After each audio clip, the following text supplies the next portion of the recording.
Ladies and gentlemen, without further ado, I present your next president, Mr. George Dunklin.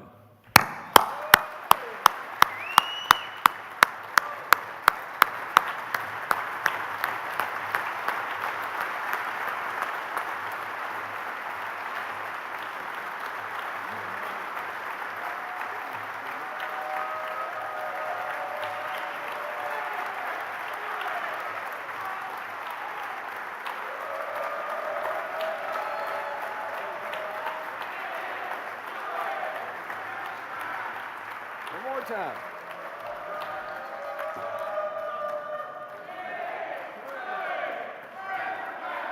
Go Hogs, that's what I love.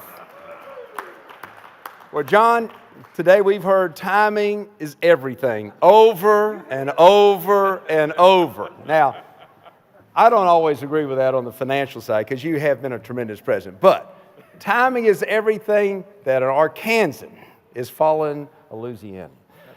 And today, all of us from Arkansas chipped in, what guys, 50 cents a piece? What?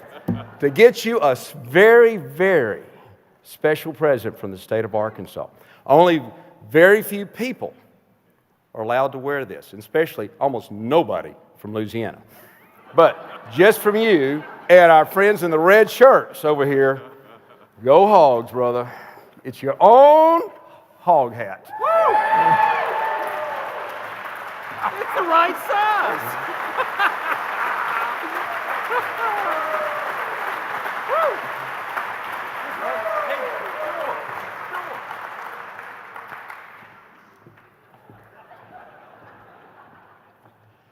It's not a second line parade, but it's pretty good. As you may have noticed in the video, George is from Stuttgart, Arkansas, where they're famous for calling in big flocks of greenheads down into the timber. So to make George feel right at home, we have a special guest with us today. I'm honored to introduce his good friend and fellow Stuttgart resident, Miss Shelby Free. Shelby's a three-time women's world champion duck caller, and she's here today to give us a little taste of what Arkansas is all about. Call them in for us, Shelby.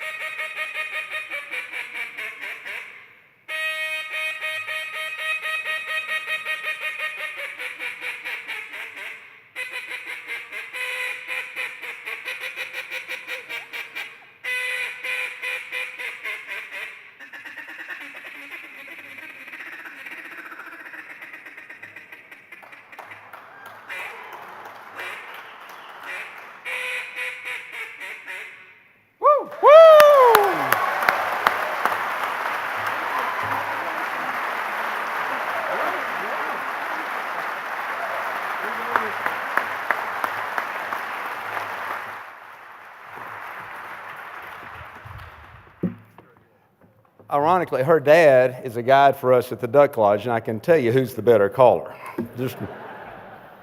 And her dad's here, Bill Free's here today. You know, that's sweet music from a boy from Arkansas. And I just thank Shelby so much for coming out. It's truly an honor to see so many of my friends that were in that video that took time out of their busy schedules to be interviewed. You know, to see the Governor BB, you know, I'm a Republican, he's a Democrat. You know, they really did. It kind of touched my heart.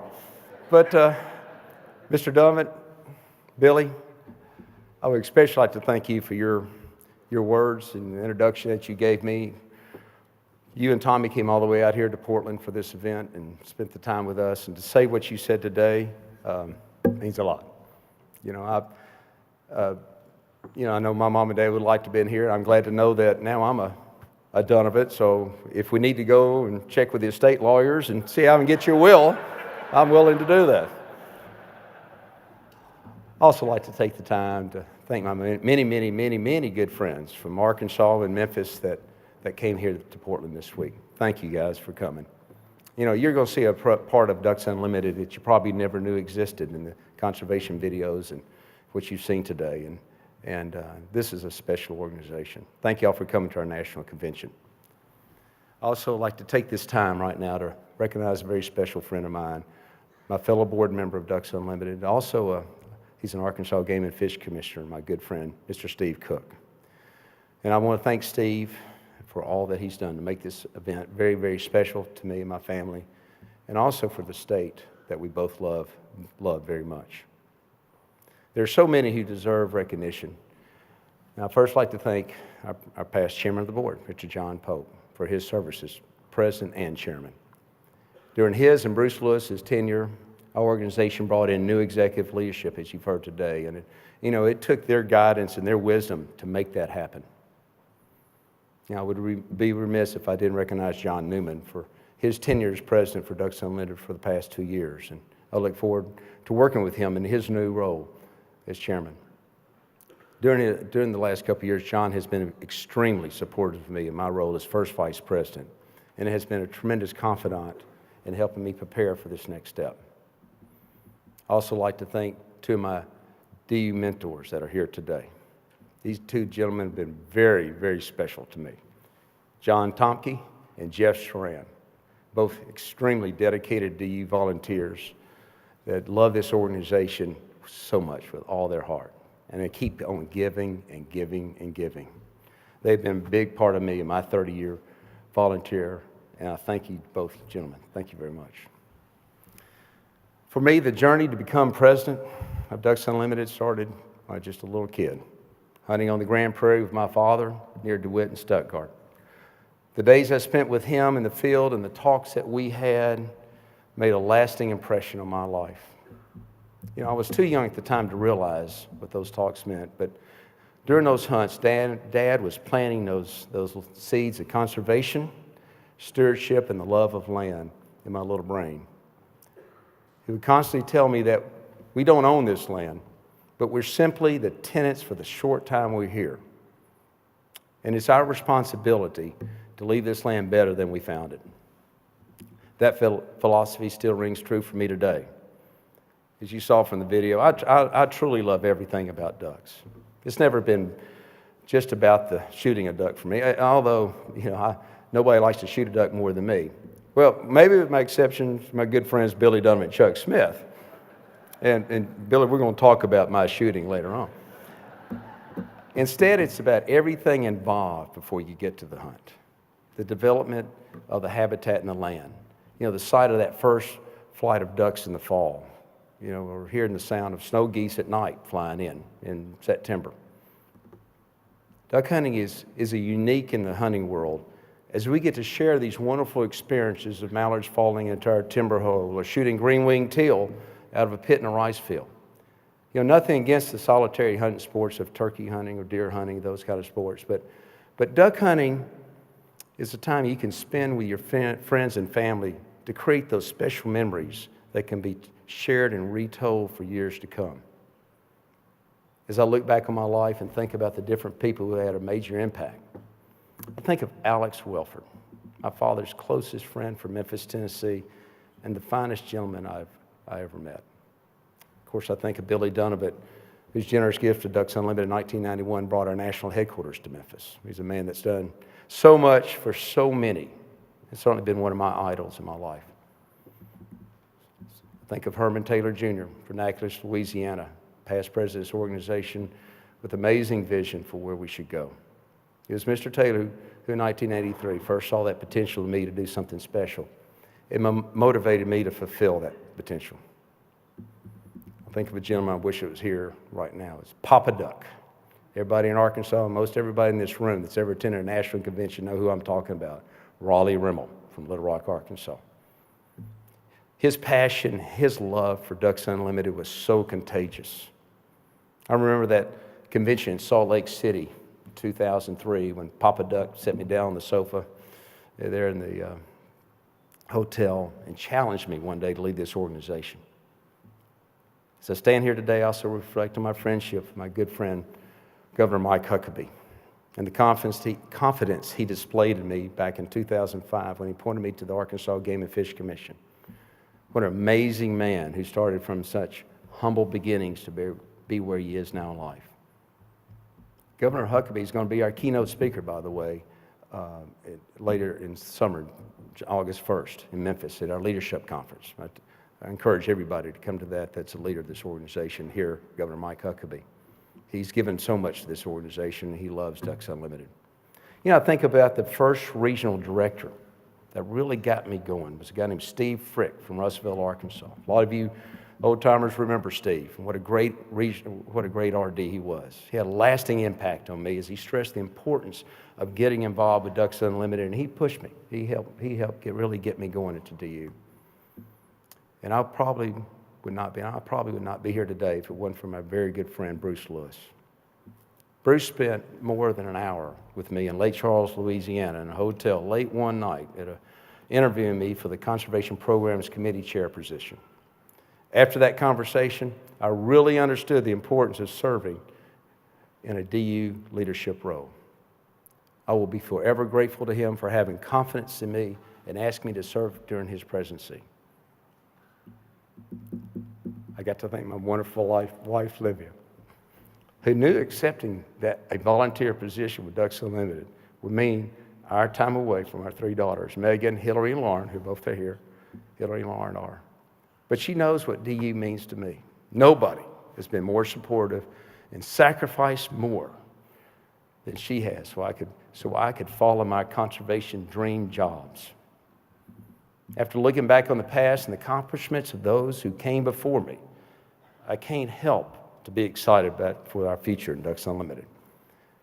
We're extremely fortunate to have Dale Hall leading this organization. You've heard this over and over today. You know, what makes Dale special, in my mind, is his love for our natural resources. That's obvious. But his love for the people who make Ducks Unlimited work. Our amazing partners in conservation, and that's the employees of Ducks Unlimited.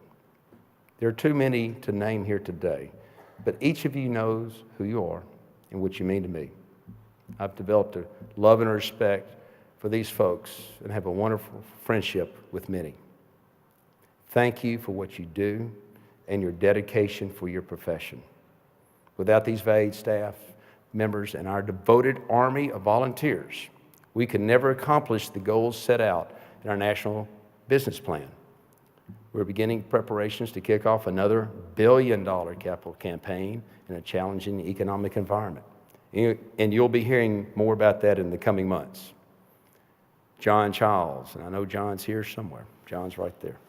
President of Wetland America Trust. You've seen John up here today. Of course, you know what the Watt Board is. That's our foundation arm of Ducks Unlimited. Has once again accepted the responsibility of this ambitious undertaking. And the Watt Board has kicked things off for their astonishing financial contributions, not to mention the time and the personal resources they devote to the cause. John, words alone cannot thank you enough for what you have done, and Jim Kennedy and Dave Groney have done, and of course the rest of the Watt trustees have done for this organization. Thank you very much, John. Thank you doesn't seem enough, but thank you. My term follows a great leader in John Newman, and I assure you I will continue the great work started during his presidency. I intend to keep the foot on the gas with our fundraising event system and continue the tremendous habitat work that has made this organization the envy of all the conservation world. We will sustain the incredible growth of the youth and education program that recruits and trains the conservationists of tomorrow. And above all, I pledge that my talented management team and dedicated management team will do our very best to keep our goals and objectives in the National Business Plan. My mother and father were very loving, wonderful, and giving parents, and they played a big role in introducing me to some of the people I've talked to you about today. Their legacy was to have their closest and most trusted friends, just like Billy Donovan, to pass a little of their wisdom and love of the land and life on to me. You know, but being president of Ducks Unlimited is not about me. Rather, it's about everyone else who has done so much for all of us. In the society we live in, when the world wants instant gratification, we must continue our message that the only true pleasure is one that will have positive benefits long after we've departed this world. To be a true DU soldier, one must understand that we are in a war that we simply cannot lose. It's not just about the ducks. It's about each what about each of us, what we can do. Our Creator has given us the wisdom to make those difficult decisions that make a difference in our environment. We cannot tolerate the continued destructions of our valuable wetlands. These same very wetlands that filter the impurities of our water, retain the excessive moisture for controlled flooding control in our communities, and provide the necessary habitat for hundreds of species of God's creations. Yes, ducks and duck hunting were the reasons that this organization was started 76 years ago. And yes, many of us are in this room because of our love for duck hunting. But our job is to do what my very good friend John Newman calls the Lord's work. I pledge to each and every one of you that I will do my part to the best of my ability, but I will need your help as well. You know, this morning, we heard a wonderful, very motivational speech from Becky Humphreys. And I've been thinking about that ever since that speech. Remember, she called it the special spot. Well, I've been very fortunate to have a special spot in Arkansas. And when I think about why that spot is special, a big part, yes, God has a big part of that, and no question. But what this organization for over 76 years, and the leaders of this organization, and the employees, and the dedicated volunteers, I often wonder where we'd be without Ducks Unlimited today. I mean, that's a special spot I have in Arkansas, but without waterfowl and the migratory birds that we see every year, you know, that spot probably wouldn't be quite as special. It's a great opportunity. I'm so humbled to be able to have a chance to be able to give back to this organization so I could have a special spot to so many people that have done to me. It's a small sacrifice that what I'm going to be doing for the next couple of years for what I've had. I'm not, as I said, as my dad taught us, is that we're just the tenants. And I realize someday somebody else will have my special spot. But I know that we're going to leave that special spot better than we found it. My father used to challenge me to leave this world a better place than you found it. If at the end of our days we can say we have truly done our best to make sure that happened, then we will have succeeded. Thank you very much for this warm welcome today. I want to thank everybody here. May God bless this organization and our country. Thank you.